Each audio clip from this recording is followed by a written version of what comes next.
A very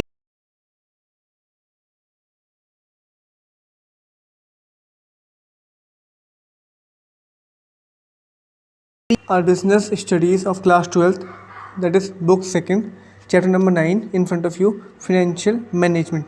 ठीक है. First of all, we are talking about that what is financial management, what this chapter covers. देखिए, listen, learning objectives. After studying this chapter, you should be able to explain the meaning of business finance. Okay. Describe financial management in your own words. Okay. Means first of all, meaning of business finance and describe financial management in detail. Okay. Explain the role of financial management in our enterprises. Okay, means what finance uh, what finance plays a role in our businesses. Okay. Discuss objectives of financial management and how they could be achieved. Okay. Explain the meaning and importance of financial planning. Here comes the new term, financial planning. We have studied in book 1, that is only planning, it is financial planning. Okay. Next, state the meaning of capital structure. Capital structure means that means your capital in the company comprises of how much of equity and how much of debt. Means what is the ratio of your leverage of the business, that is how much you have put in your equity capital and how much you borrowed from other sources like loans, debentures, and borrowings, long-term borrowings, and public deposit, and preference share capital. No, preference share capital comes under equity share capital. Okay. And example, etc. And state meaning of fixed capital and working capital. Sorry, one point we left it. Analysis the factors affecting the choice of an appropriate capital structure. Means which capital structure will you choose? The factors affect that means the loan, the interest, the tax, the depreciation, or the recovering period of payment. That is. Next, state meaning of fixed capital and working capital. What is fixed capital and working capital? As you know, the formula of working capital is CA minus CL, current assets minus current liabilities. Okay. Next, analysis the factors affecting the requirement of fixed and working capital. Means those are the factors that why you will bring fixed capital into the business and why you need working capital, the factors affecting that, and the factors also affecting that these all we are going to study. Okay. When Tata Steel acquired Chorus is a company acquired by Tata Steel. It means it's a case of acquisition. They are similar 4 or 5 terms, that is merger, amalgamation, acquisition, strategic turnover, and consolidation, absorption. So here we are talking about acquisition, as name has clearly mentioned it, acquired. So Tata Steel, the biggest steel producer in Indian private sector. Tata Steel, Tisco, the biggest steel producer in the Indian private sector. Note, it is private sector. Has acquired Chorus, formerly known as British Steel, okay, in a deal worth rupees $8.6 billion in 2007. Okay, this means that the British company known as British Steel, named as Chorus, was acquired by the Tata Steel company, the biggest steel producer in the private sector, worth rupees $8.6 billion in 2007.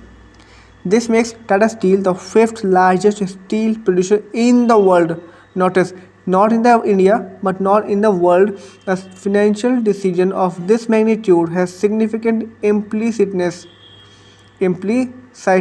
for both Tata Steel and Chorus, as well as the employees and shareholders. To mention some of them, means that this is the biggest step, significant steps taken by the Tata Steel, and proves to be beneficial, fruitful for both Chorus and Tata Steel company. As employees and shareholders. Okay, employees means the workers working in the company, and shareholder means who put the capital in the business. They are the real owner of the business in common sense. Okay.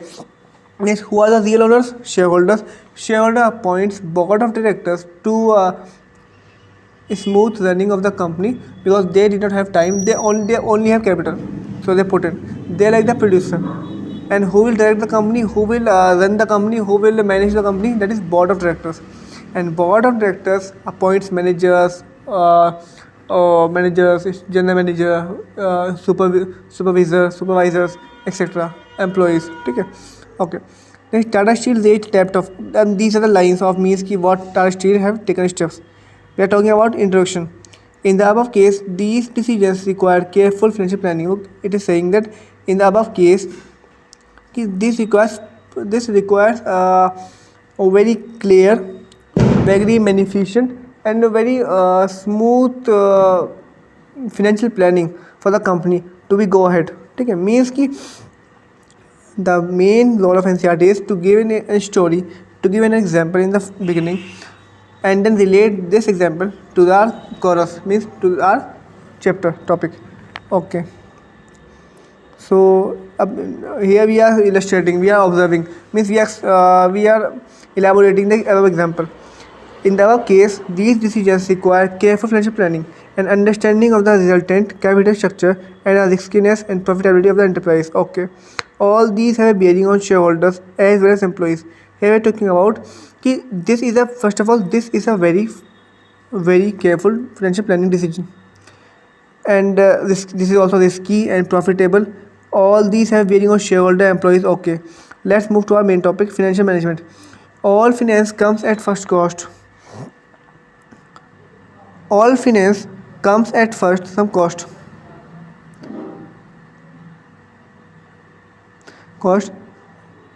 It is quite imperative that it needs to be carefully managed. It is very imperative.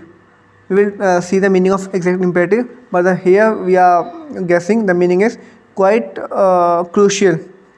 ठीक है, financial management is concerned with optimal procurement as well as usage of finance. Means optimal procurement means होता है कि means obtaining, means suppose we need 5 lakh, so we need 5 lakh, so we obtain we get only 5 lakh, not 6 lakh, not just above, not just low. Okay, it's called optimum.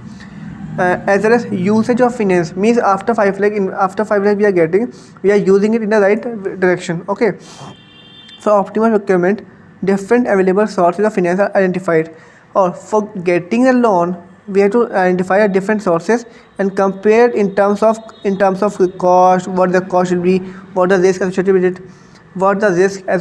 it. Similarly,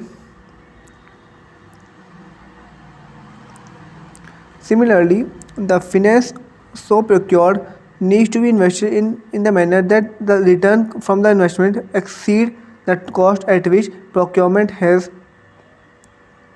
taken place. Okay, financial management aims at reducing the cost of fund procured, keeping the risk under control, and achieving effective deployment of such fund. Okay, it also aims at ensuring availability of enough fund whenever required, as well as avoiding the idle finance. Okay, needless to emphasize, the future of a business depends a great deal on the quality of its financial management. Here we are talking about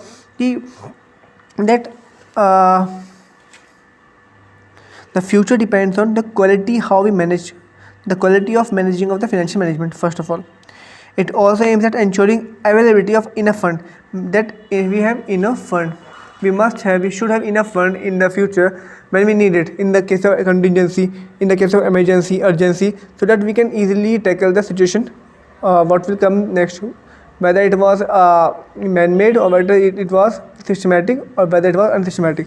So what is systematic risk? Which cannot be diverted, like earthquake, flood, climate change. And unsystematic risks are which can be diverted. See, here the term systematic does not mean simply that you can manage. Systematic means you can't manage. Okay, although there is no such thing which can't manage, as a term is specified in the business studies is there. And unsystematic means that which can be diverted. Okay, so today we are going to discuss more about objectives and financial decisions. There are 3 types of decision: investment decision, financial decision, and dividend decision. Okay. Thank you so much. We will meet in next video. Thank you so much. God bless. Om Shanti.